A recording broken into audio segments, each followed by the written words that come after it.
Hello, everyone.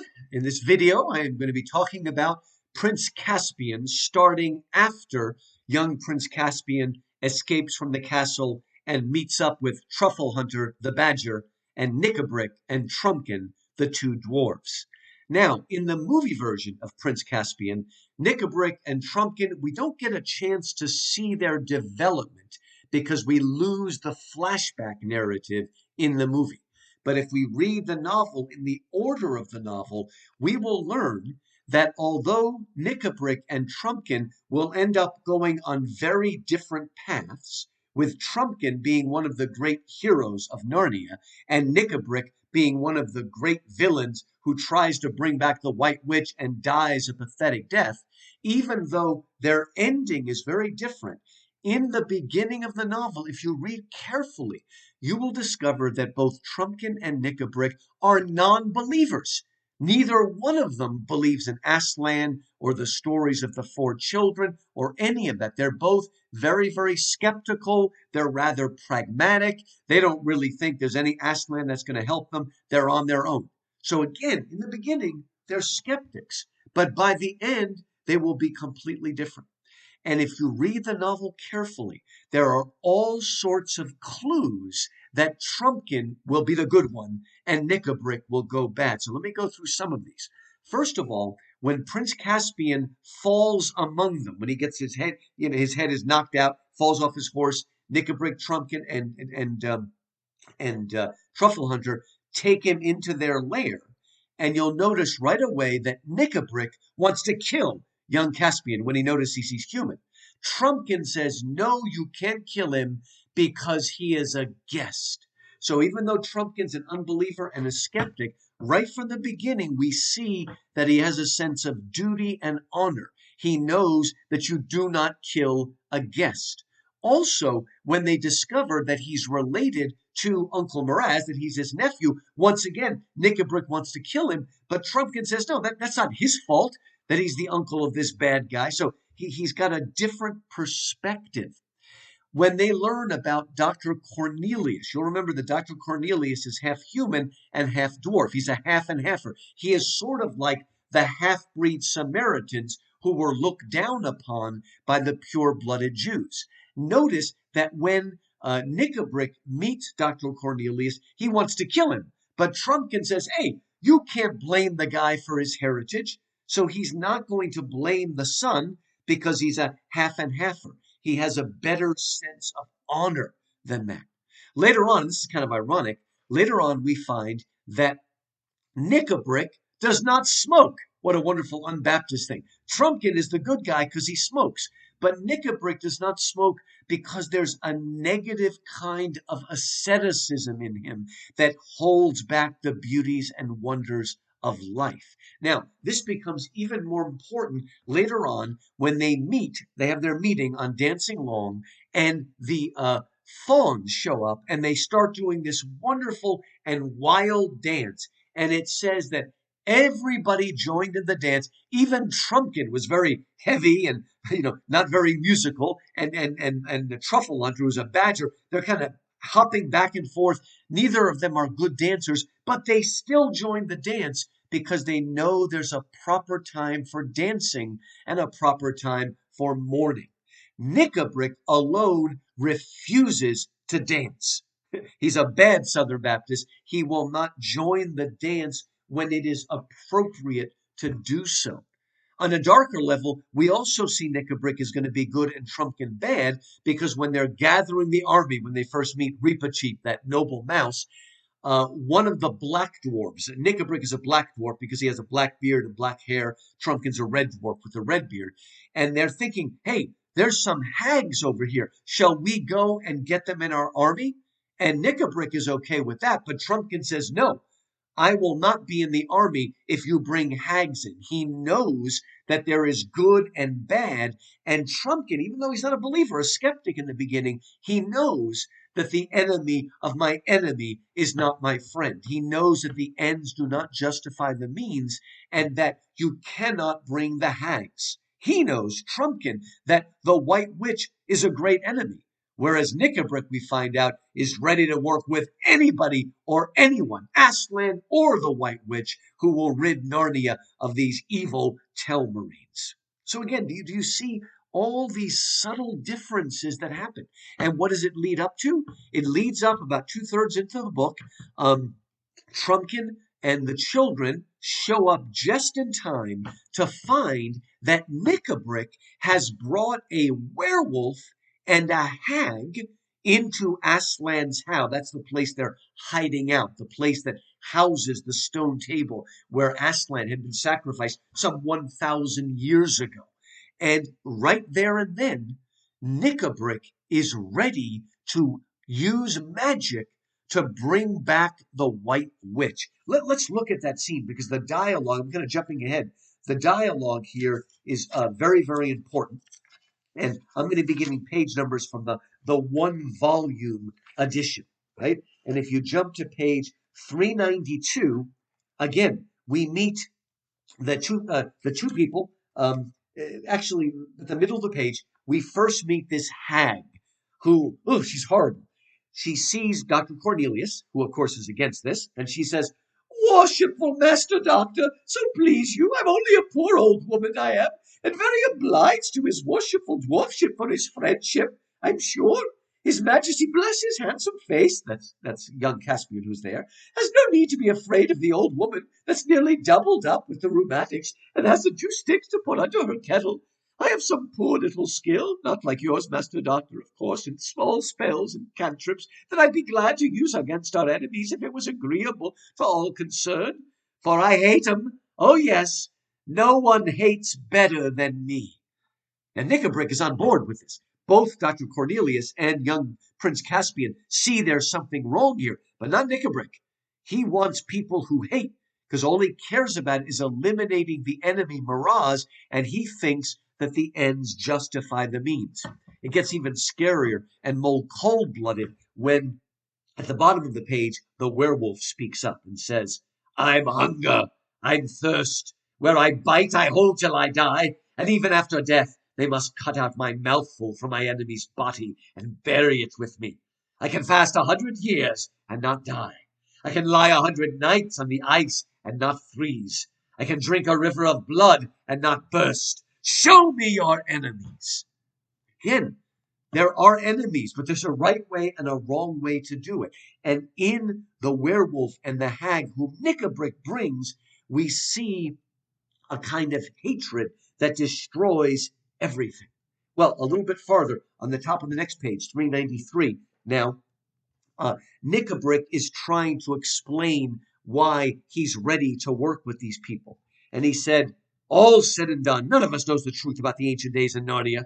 Trumpkin believed none of the stories. I was ready to put them to the trial. We tried first the horn, that's Susan's horn that calls, and it has failed. If there ever was a High King Peter and a Queen Susan and a King Edmund and a Queen Lucy, then either they have not heard us, or they cannot come, or they are our enemies." Notice what Lewis is doing here is putting in the mouth of Nikabrik a perversion of the liar lunatic Lord argument, right? The liar lunatic who says either Jesus was the Son of God, or he was a liar, or he was a lunatic that belongs in an insane asylum.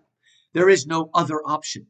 Early on in Lion, the Witch, and the Wardrobe, the professor says either Lucy's telling lies, or she's insane, or maybe she really went to Narnia. But here, this is a perversion of that argument because Nikabrik has not exhausted all the options. It's possible that they're still on their way and not here yet. And in fact, that is exactly what happens. They're on their way, but they have not yet arrived.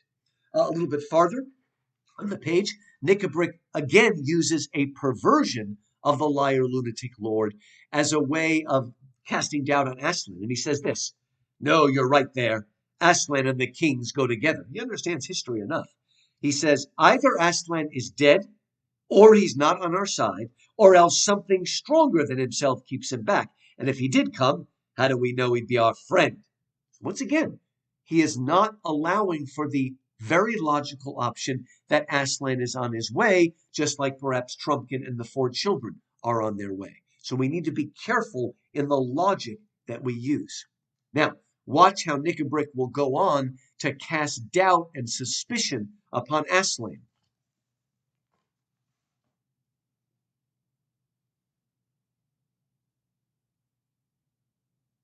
Okay, my, I'm going to keep going. I'm having a little problem, technical difficulties. Anyway, he goes on to say, and if he did come, that is Aslan, how do we know he'd be our friend? He was not always a good friend to dwarves, by all that's told, not even to all beasts. Ask the wolves. And anyway, he was in Narnia only once that I ever heard of, and he didn't stay long. You may drop Aslan out of the reckoning. I was thinking of someone else. Who? Who are you talking about? And he says, I mean a power so much greater than Aslan's that it held Narnia spellbound for years and years, if the stories are true. The White Witch, they cry. Yes, I mean the White Witch. Sit down again. Don't all take fright at a name as if you were children. We want power, and we want a power that will be on our side. As for power, do not the stories say that the witch defeated Aslan and bound him and killed him on that very stone which is over there just beyond the light? But they also say that he came to life again. Yes, they say. But you'll notice that we hear precious little about anything he did afterwards. He just fades out of the story. How do you explain that, if he really came to life? Isn't it much more likely that he didn't, and that the stories say nothing more about him because there is nothing more to say? But he established the kings and queens, said Caspian. A king who has just won a great battle can usually establish himself without the help of a performing lion, said Nickabrick. There was a fierce growl, probably from Truffle Hunter. Wow. Again, he is trying to cast doubt on the historical record of Aslan. It's like somebody saying, all right, I believe there was a historical Jesus that died on the cross, but I don't believe in the resurrection. After all, he disappeared and we didn't see him again. Well, that's because he ascended into heaven and established the church to carry on his task. So again, notice how Lewis makes a very powerful sort of theological debate here in a way that even a child can understand. He goes on to say, and anyway, what came of the kings and their reign? They faded too, but it's very different with the witch. They say she ruled for 100 years, 100 years of winter. That's power, if you like. There is something practical. But heaven and earth, said the king, haven't we always been told that she was the worst enemy of all? Wasn't she a tyrant 10 times worse than Miraz? Perhaps. Perhaps she was for you humans, if there were any of you in those days. Perhaps she were for some of the beasts. She stamped out the beavers, I dare say. At least there are none of them in Narnia now. But she got on all right with us dwarves. I'm a dwarf, and I stand by my own people. We're not afraid of the witch. But you've joined with us, said Truffle Hunter. Yes, and a lot of good it has done my people so far. Who is sent on all the dangerous raids? The dwarves. Who goes short when the rations fail? The dwarves. Lies. All lies. And of course they are all lies. In no way have the dwarves been treated poorly by the rest of the army. But again, Nickabrick is giving way to a kind of despair and cynicism that is about to lead to his death. Finally, Cornelius says, well, wait a minute. Why are we even having this discussion? It is clear that the witch died. She's gone. We can't get her back. And that's when the werewolf says, oh, is she? She is evil, and we can always get her back. And they call up the blue flame and are about to bring back the White Witch. Now, of course, in the movie, the White Witch is brought back. In the novel, she's not.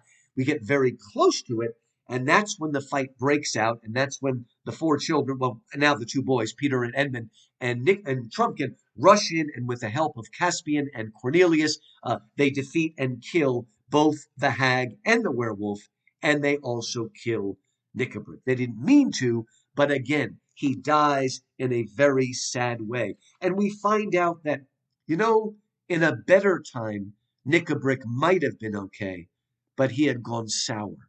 He had given over to despair and cynicism and was destroyed by that. So there's a real object lesson here.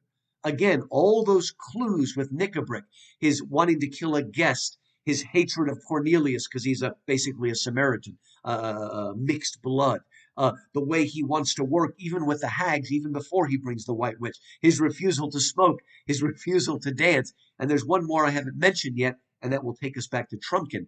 And that is when they decide to blow the horn, they decide that there's one of three places that the children or Aslan will come.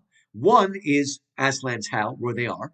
The other is Lantern Waste, where the lantern is, where Lucy first came, and they send Pattertwig, the squirrel, there.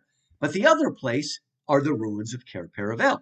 And he starts deciding who would go, and that's when Nickabrick speaks to them and says, I will not go.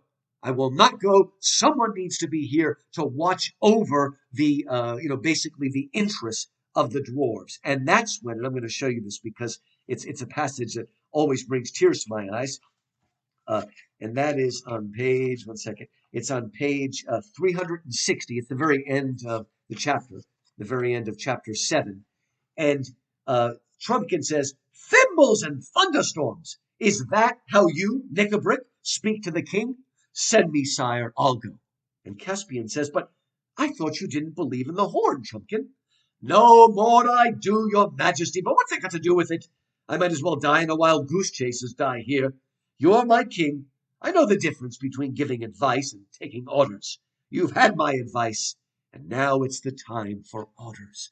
Do you see the man of honor, the dwarf of honor, who lives by a code? He knows there's right and wrong. He knows that Prince Caspian is his rightful liege lord, and he has given his advice. He doesn't believe in the horn. But what does it make a difference? He's been given an order by his king, and he will do it because he's a man of honor and nobility. And once again, he will blossom into one of the great heroes of Narnia.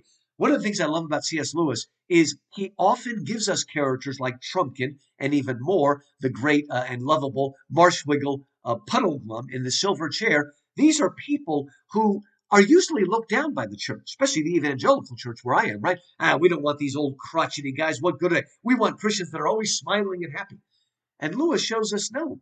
We all have different personality traits, but we all have the ability to be great heroes of the faith, as Trumpkin is, right? Now, he meets up with the children, and at first, he still doesn't want to believe in him. But slowly, once he's defeated in combat by Edmund, and once he's defeated in archery by Susan, slowly he starts to realize that maybe he doesn't know anything. Now, it's very, very slow, right? But he is going to go with them, and he's going to honor them. And when they looks like they're going to split, he says, if we split, I'm going to go with the High King, because that is my duty. So here is a man, somebody we've lost in our modern age, who understands duty and responsibility and honor and what that means. Now, as they're going along, it's the four children and Trumpkin. They are trying to get to Aslan's house. The trouble is that 1,000 years have passed and the whole landscape of Narnia has changed. And so the children literally can't get there from here because they don't realize that everything has changed. Now, just mention one thing before we move on. While they're there, there's a place where a bear is about to attack them. And Susan does not shoot it because she's afraid that it's a talking bear. But Trumpkin knows it's not, and he kills it very quickly. And before I move on, I want to mention, again, just a very important part that's even a little bit scary. Let me give you a page number. And that is page number 371. And here, as they're talking about it, Lucy has a terrible thought as she thinks about this bear that almost killed them because they hesitated thinking it was a talking bear. And she says, wouldn't it be dreadful if someday in our own world at home, men started going wild inside like the animals here and yet still look like men so that you'd never know which were which? Pretty scary.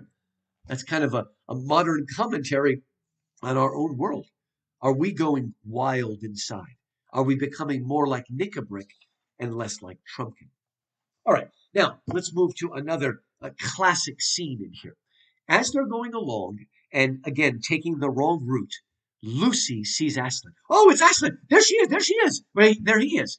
And lovely Susan says, where did you think you saw him? She says, stop talking like a grown-up, right? Susan's the one that's more skeptical. And even though Lucy knows it's Aslan, she still allows fear and intimidation, doesn't want to go on her own. The other children won't listen.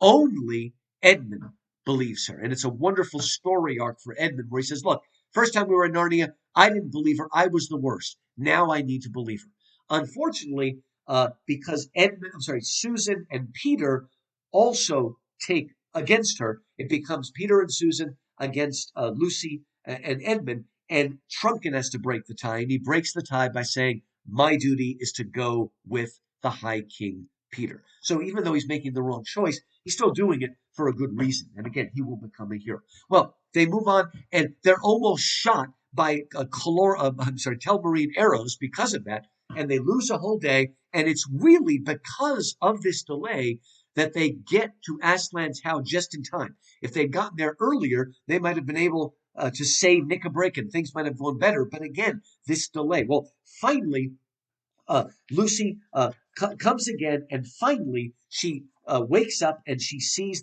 Aslan. This time she sees him face to face. And so let's move to a good place to start is the very bottom of page 379. Earlier, Lucy had tried to wake up the trees, but she couldn't do it because Aslan wasn't there. But now she notices the trees are starting to move. Something else is going on. And it says, bottom of 379, a circle of grass, smooth as a lawn, met her eyes, Lucy's eyes, with dark trees dancing all around it.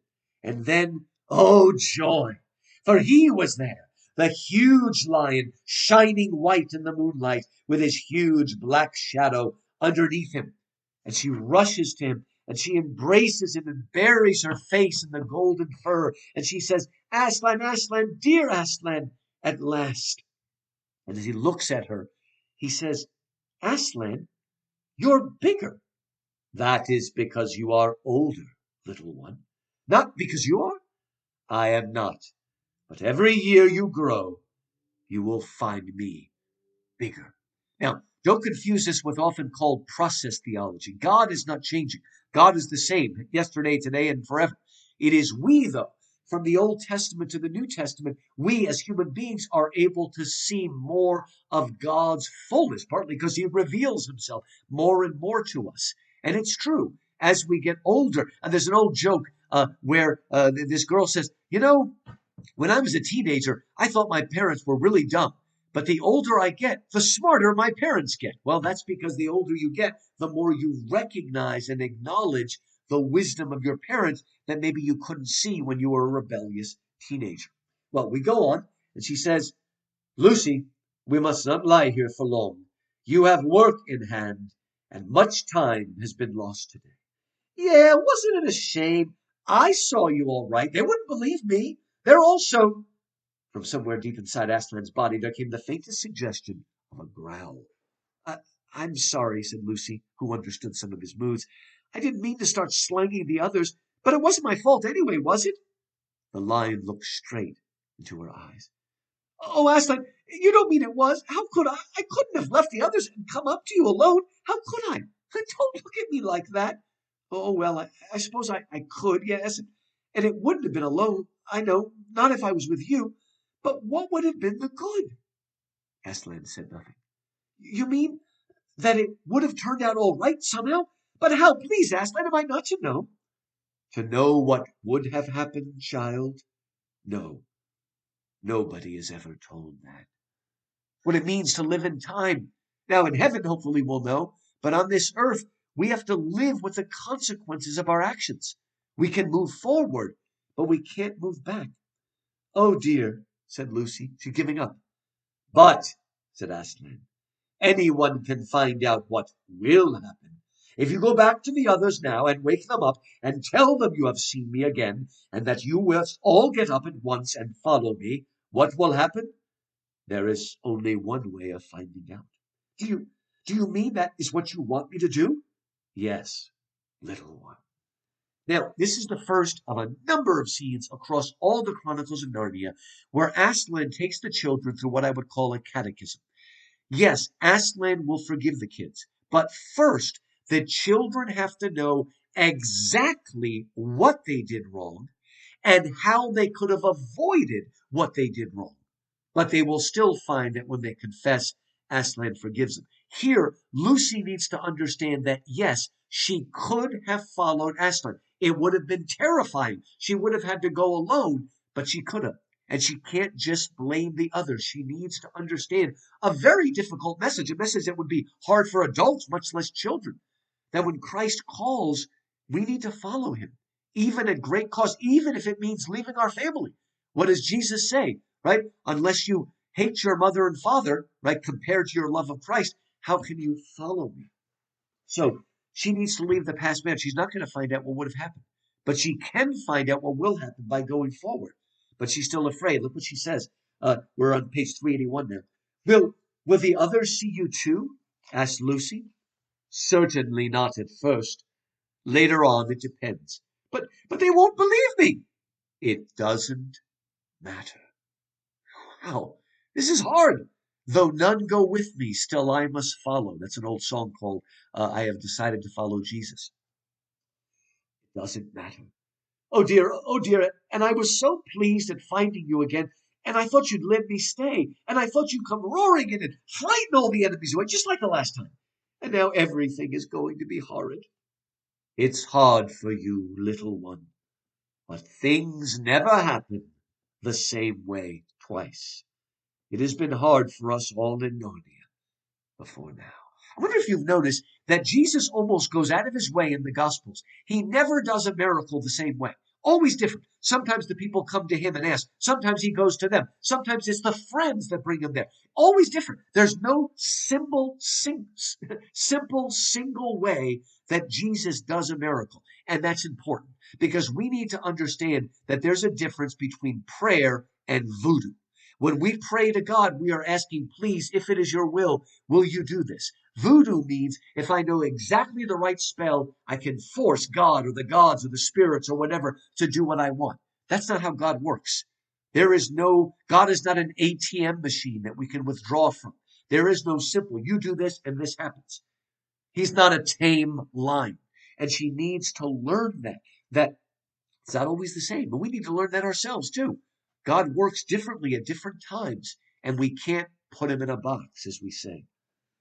Lucy buried her head in his mane to hide from his face, but there must have been magic in his mane. She could feel lion strength going into her. Quite suddenly she sat up. I'm sorry, Aslan. I'm ready now. Ah, now you are a lioness, and now all Narnia will be renewed. But come, we have no time to lose. And she sends her back, and she begins to tell. And if you jump ahead a little bit, it says towards the end of the chapter, she keeps trying to get them to come up, and they're groggy. And Lewis says Lucy, said it all over again. This was one of the worst parts of her job, for each time she said it, "Come, follow Aslan," it sounded less convincing. Folks, we need fellowship. Because you know what? The gospel is beautiful, but it's also kind of crazy. And if you say the gospel again and again without any fellowship, it's going to start seeming to you like wishful thinking, as the atheists think. How is it possible? How can God die for our sins? This is why we need fellowship and strength, because the gospel is magic. It just so happens to be a true magic and a true myth and a true story. But we need that fellowship. We need strength. We need support. Well, one by one, she convinces Susan's the worst. She doesn't want to listen. She doesn't want to listen. But like she says, look, Lucy says, if I have to go alone, I'm going alone. And Susan, you're trying to manipulate us. But she goes. And slowly, first Edmund, the one that had taken her side, he sees Aslan. Then Peter does. And last of all is Susan, who allows fears to speak to her. And there's a wonderful exchange, very bottom of page 385. Lucy, said Susan in a very small voice. Yes, I see him now, Aslan. I'm sorry. That's all right. But I've been far worse than you know. I really believed it was him, I mean, yesterday, when he warned us not to go down to the fir wood. And I really believed it was him tonight when you woke us up. I mean, deep down inside, or I could have, if I'd let myself. But I just wanted to get out of the woods, and, I don't know, and whatever am I say to him? Perhaps you won't need to say much, suggested Lucy. We listen to fears, whether we're kids or adults. We sometimes listen to fears and don't believe when we know deep down it's true. Well, on the next page, or this page now, the first thing Aslan does is come up to Edmund and say, well done. Right? He did the good thing. But then he turns to Susan and said, you have listened to fears, child. Come, let me breathe on you. Forget them. Are you brave again? a little Aslan. So again, he gives her strength. He restores her, takes away her fear. That beautiful phrase in First John, for perfect love casts out all fear. For fear has to do with punishment, and there is no fear in love. Wonderful. That's one of those ways where the Bible is so subtly interlaced into the Narnia books. Not a direct quote, but an allusion to the Bible that C.S. Lewis knew so well. And then Aslan turns and says, "And now, where is this little dwarf, this swordsman who does not believe in lions?" And he wrestles with them back and forth, and Trumpkin is terrified. But in the end, they become friends. And Trumpkin will slowly grow stronger and stronger. Well, now Aslan is ready, but he needs help because Narnia has been so beaten down by the Telmarines. The trees have been put to sleep, though Aslan has woken them up. The talking animals, everything's down. And so we need something more. Not just a battle. We will have a battle, but we need more. Nothing ever happens in the same way twice. There's a need for another kind of magic. And so Aslan roars and calls up, of all people, Bacchus, Dionysus, the Greek god of wine, women, and song. What is he doing in a children's novel? He brings his wild women with him. There's wine flowing all over the place, which the kids apparently are drinking. But anyway, wine all over the place. They kind of leave that part out of the Focus on the Family radio plays. But why do we need this? There is such a thing as a divine madness. There is a time for this when things have gotten so, killed and so dead. There's a need for a kind of revival here. And even though that revival might bring a sort of divine madness. And at the end of chapter 11, there's a wonderful moment where Susan says to Lucy, "I'd be afraid of these wild, the Maenads or Bacchants are the wild women that follow Bacchus and all that. I would be afraid if Aslan wasn't here." And Lucy says, "Certainly you're right." And that's a clue Lewis is giving us, right? Why is Bacchus there? Well, we don't want Bacchus all by himself or he'll bring insanity. It'll be a UT frat party, right? No.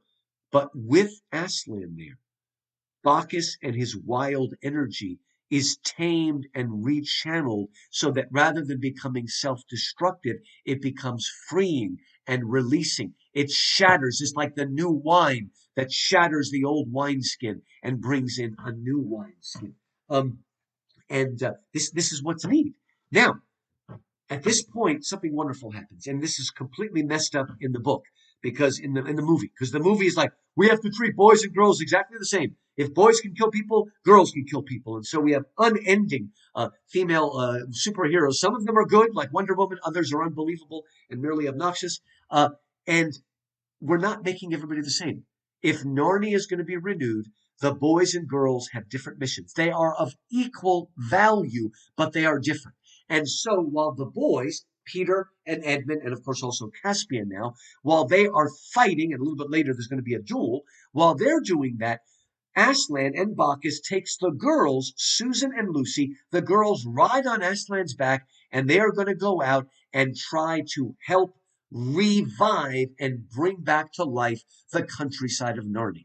I'm sorry, but if you ask a boy or a girl, if you ask a girl that has already been brainwashed by some feminist class, would you rather go kill people or ride on Aslan's back and wake up the trees?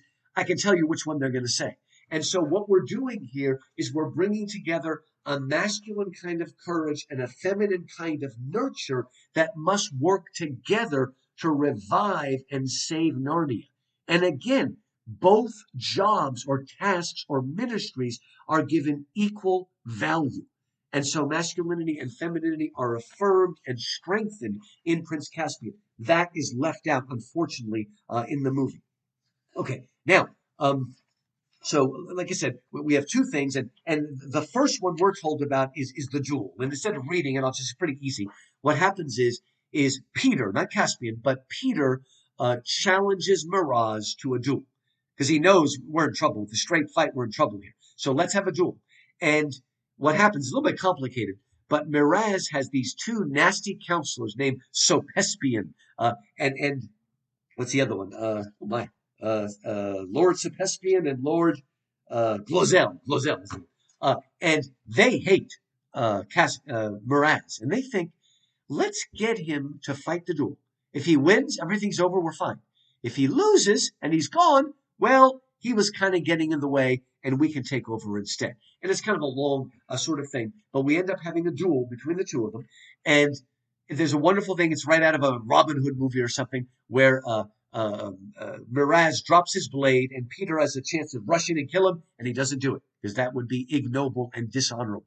But it doesn't make a difference because as soon as Miraz falls, the two evil lords stab him in the side and then claim that Peter has been treacherous to start the war again. So this happens in any good movie. The evil people sort of devour themselves, right? And then a great fight breaks out and everything's going wild. And they've got the Telmarines on the run and they're trying to run to the bridge and escape when we realize the bridge is gone, right? And they throw down their arms and they surrender. But why is the bridge gone? It used to be the fords of Bruna. Now it's the bridge of Bruna. And now it's the fords of Bruna again. But how is that bridge, which is seen here as unnatural because it's bridging the water and locking in the nymphs, if you will, what happens is that Bacchus cries out and the vine leaves from the grape come up and they crush the bridge and restore the river to its free flow. Well, once they do that, and again, this is sort of parallel action, now they start going through the countryside. Let me give you a page number here. They start going through the countryside, and it begins at the top of page 408. At the top of page 408, the girls on the back of Aslan are going through the countryside, and as they go, they come upon a school. It says, everyone in the streets fled before their faces. The first house they came to was a girls' school where a lot of Narnian girls with their hair done very tight and ugly tight collars round their necks and thick, tickly stockings on their legs were having a history lesson. In Houston, we call this St. Agnes. Okay, so all the girls are having their history lesson in these very unnatural clothes that are very uncomfortable. Lewis hated uncomfortable clothes. And it says, the sort of history that was taught in Narnia under Miraz's rule was duller than the truest history you ever read and less true than the most exciting adventure story. What Miraz is doing is what we today call revisionist history, right? He's trying to completely rewrite the history of Narnia. I'll just say one word, 1619 initiative, and I'm not going there because I don't have enough time, okay? This is happening in our own. We want to rewrite the history of America, right? Make it only about oppression and things like that. And again, he has tried to write out the supernatural. No Aslan, no 4 children, nobody defeating the White Witch. We are wiping it clean. But guess what? It is the most boring history, like the history you learned under Mao Zedong or Stalin, that sort of stuff. Revisionist history. So Lewis is really making a wider sort of political commentary here on how Miraz is somebody who not only is defeating his enemies, he's using what George Orwell in 1984 calls the thought police to crush even the yearning or desire for something beyond. All right, now, as they're going through, we find out that there's a girl named Gwendolyn who's noticing the wonderful stuff going on. And her teacher says, if you don't attend, Gwendolyn, stop looking out the window, I shall have to give you an order mark. Then it'll give you a demerit, would say. But please, Miss Frizzle, did you hear what I said, Gwendolyn? But please, Miss Frizzle, there's a lion. Take 2 order marks for talking nonsense. And then Aslan roars, and suddenly the whole schoolhouse is turned into a garden, basically, and the desk turns into a giant road, and all this crazy stuff happens, and the teacher runs off screaming, and it says, then she, that's the teacher, then she saw the lion, screamed, and fled, and with her fled her class, who were mostly dumpy, prim little girls with fat legs. Like I said, St. Agnes. Anyway, I'm being mean. So, but watch this. Gwendolyn hesitated.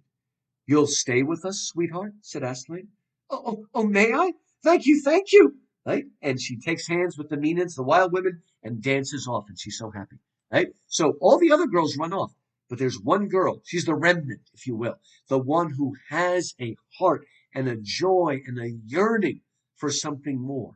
And when Aslan shows, she follows him. Just like when Christ came, a lot of the religious leaders refused, but The sinners, the tax collectors, the prostitutes, they recognized the truth and they followed her because God always brings a sword. It divides those who follow and those who reject, right? Now, again, as they go through the countryside, it says, wherever they went, most of the people fled, a few joined them. When they left the town, they were a larger and a merrier company. They swept on across the level fields on the north bank or left bank of the river. At every farm, animals came out to join them. Sad old donkeys who had never known joy grew suddenly young again. Chained dogs broke their chains. Horses kicked their carts to pieces and came trotting along with them, clop, clop, kicking up the mud and whinnying. At a well in the yard, they met a man who was beating a boy. The stick burst into flour in the man's hand. He tried to drop it, but it stuck to his hand. His arm became a branch, his body the trunk of a tree, his feet took root. The boy who had been crying a moment before burst out laughing and joined them. If you've ever read Ovid's Metamorphoses, it tells stories of the gods turning people into trees and animals and birds into the things. Well, here, again, this is true liberation. The evil master is sucked into the world of nature, setting the boy free. Now watch this, though. This is the brilliance of Lewis. So we just saw one young girl from a prickly old school have a heart and follow Aslan. We now see a young boy follow. So is Lewis saying that all adults are a lost deal? That only children have a chance? No, look what he goes on to say. At a little town halfway to Beaver's Dam, where two rivers meet, they came to another school, where a tired-looking girl was teaching arithmetic to a number of boys who looked very like pigs. All right, we've made it to straight Jesuit, okay? And so now this is a boys' school. Watch what happens. This time, the children are all going to reject because they're a bunch of stuck-up little prigs, because you can also be a bad child, and it's the teacher who believes. It's the teacher who's young in heart. So it says, she, the teacher, looked out of the window and saw the divine revelers singing up the street, and a stab of joy went through her heart. Aslan stopped right into the window and looked up at her. Oh, don't, she said. This is the teacher. I'd love to, but I mustn't. I must stick to my work, and the children would be frightened if they saw you. Frightened? Said the most pig-like of the boys. Who's she talking to out of the window? Let's tell the inspector. She talked to people out of the window when she ought to be teaching us. Let's go and see who it is, said another boy. And they all came crowding to the window. But as soon as their mean little faces looked out, Bacchus gave a great cry, woo, woo, woo, woo! And the boys all began howling with fright and trampling one another down to get out of the door and jumping out of the window. And it was said afterwards, whether truly or not, that those particular little boys were never seen again, but that there were a lot of very fine little pigs in that part of the country which had never been there before. Some of you have seen Pinocchio, where the bad boys turn into donkeys, okay? Here we see that it's not just the young who are young at heart. Sometimes the old are more young at heart than the young, and the young are the ones that are, the prigs and the prudes and the judgmental ones and stuff like that. Lewis is very fair, right? Now, dear heart, said Aslan to the mistress, in other words, the schoolmistress, the teacher, and she jumped down and they went off. And then at the end of this beautiful chapter, great moment here, especially if it's the first time you've ever read it. They find that there's a little house, and there's a little woman there who's at death's door. And the little boy says, oh, my auntie's very ill. Please, will you come and save her? And Aslan walks in, and as he walks in, he's so big that the whole house collapses and falls in on itself. And what we see is the little woman on the deathbed, really, sickbed, deathbed, out in the open air. This is what it says. She says to him, we're at page 409, towards the bottom. Oh, Aslan, I knew it was true. I've been waiting for this all my life, says the sick old woman. Have you come to take me away? Yes, dearest, but not the long journey yet. The long journey, of course, is death. He's not come to take her away yet. He's going to take her on a journey of recovery. She still has life in her, still things to do. And so she says, come, dearest, get on my back. And they go on their back, and off they, first, I'm sorry, the miracle, as he spoke, like the flush creeping along the underside of a cloud at sunrise, the color came back to her white face, and her eyes grew bright, and she sat up and said, why, I do declare I feel that better. I think I could take a little breakfast this morning. Here you are, mother, said Bacchus. dipping a pitcher in the cottage well and handing it to her.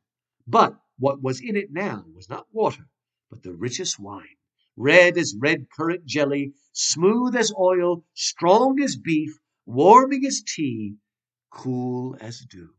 This is the first miracle of Jesus turning water into wine at Cana of Galilee. And she says to Susan and Lucian, "You have to run now. I'm going to take this lady on my back."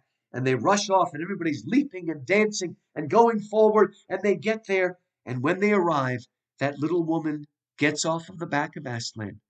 And she gets off the back of Aslan, and she sees Caspian, and she runs, and she embraces and kisses him because Lewis tells us she was his old nurse.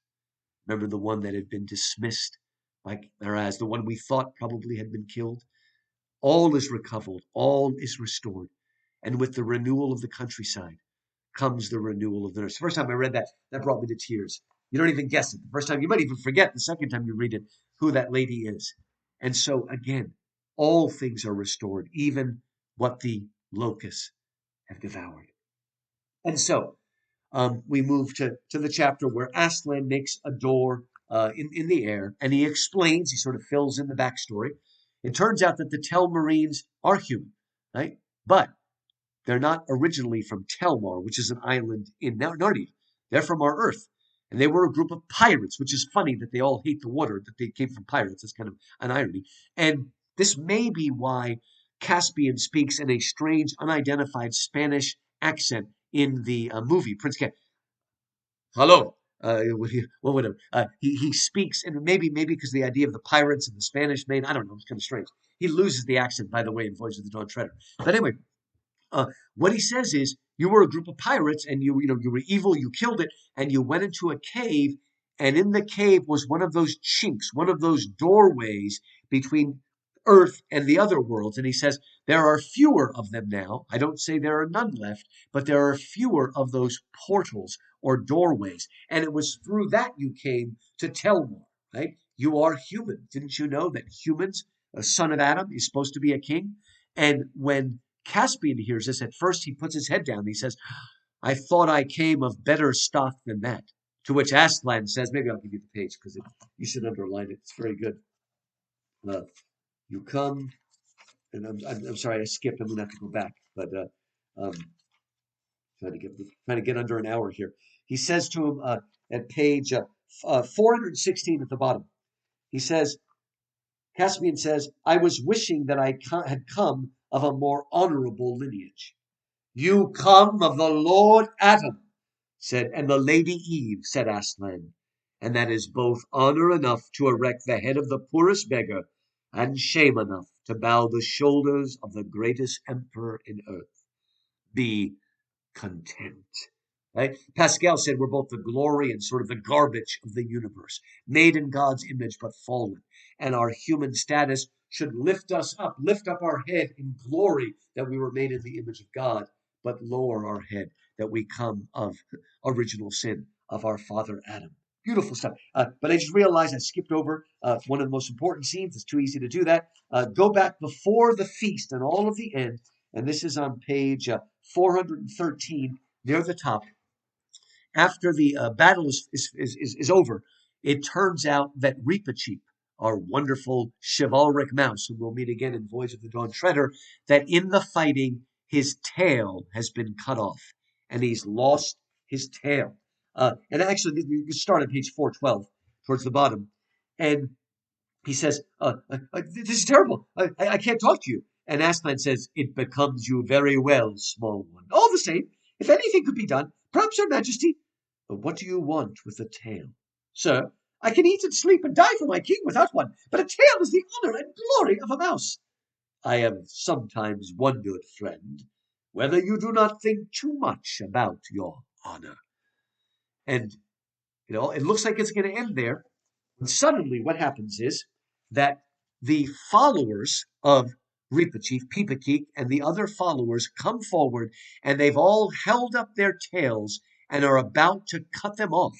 When Aslan says, "What is going on here? What are you people doing?" And now 413 at the top. "May it please your high majesty," said the second mouse, whose name was Peepakeek, "we We are all waiting to cut off our own tails if our chief must go without his. We will not bear the shame of wearing an honor which is denied to the High Mouse." "Ah," roared Aslan, "you have conquered me. You have great hearts. Not for the sake of your dignity, Reaper Chief, but for the love that is between you and your people, you will have your tail back." He also says, in memory of the fact that it was these mice, their ancestors, who bit off the ropes on the stone table and released the dead body at that point of Aslan. But notice it is the faith of his men that cause Aslan to give him back his tail. Just like those friends that bring the paralytic and lower him on the mat to Jesus. And he says, it is your faith. It's the faith of the friends, ultimately, that brings healing to the paralytic. It's a wonderful moment. But I love this moment. Jesus can be conquered, right? In our prayer, we conquer him. He leaves himself open to our prayer. That doesn't mean we can control him, right? It's not voodoo, as I said earlier. But he is conquered, as he is in a way by the centurion who says, look, I'm a man under authority, and I have authority over men myself. I know that if I say go, one will go, and if I say do this, he will do it.